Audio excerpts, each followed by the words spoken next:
ಇವತ್ತಿನ breaking news. Siddaramaiah ಮತ್ತೆ CM. DK Shivakumar ಜೊತೆ ಕಾಂಗ್ರೆಸ್ ಸ್ಪಷ್ಟನೆ, ಸಿಎಂ ಬದಲಾವಣೆ ಇಲ್ಲ. ರಣದೀಪ್ ಸುರ್ಜೇವಾಲಾ ಪ್ರಕಾರ ಸಿದ್ದರಾಮಯ್ಯ ಅವರೇ ಮುಂದುವರಿಯುತ್ತಾರೆ. ನೈಸ್ ರಸ್ತೆಯ ಟೋಲ್ ಇಳಿಕೆ, ನಂದಿ ಇನ್ಫ್ರಾ ಶೇಕಡ 10 ರಿಯಾಯಿತಿ ಘೋಷಣೆ. ಜುಲೈ 1ರಿಂದ ಎಲ್ಲಾ ವಾಹನಗಳಿಗೆ ಅನ್ವಯ.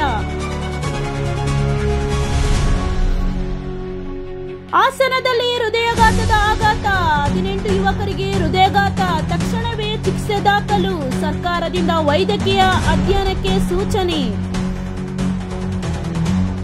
ವಿಕ್ಟೋರಿಯಾ ಆಸ್ಪತ್ರೆಯಲ್ಲಿ ಬೆಂಕಿಯ ಭಯ ತಾಪೀತು. ಬೆಳಕಿನ ಬೆಂಕಿ ಕಾಣಿಕೆ, 26 ರೋಗಿಗಳು ಸುರಕ್ಷಿತವಾಗಿ ಸ್ಥಳಾಂತರ. ಸಿಬ್ಬಂದಿಯ ಸಮಯ ಪ್ರಜ್ಞೆಯಿಂದ ದೊಡ್ಡ ಅನಾಹುತ ತಪ್ಪಿದೆ. ಕಾವೇರಿ ಆರತಿ ಉದ್ಯೋಗದ ಬಾಗಿಲು, ಡಿಸಿ ಶಿವಕುಮಾರ್ ಹೇಳಿಕೆ. 1500 ಉದ್ಯೋಗಾವಕಾಶ.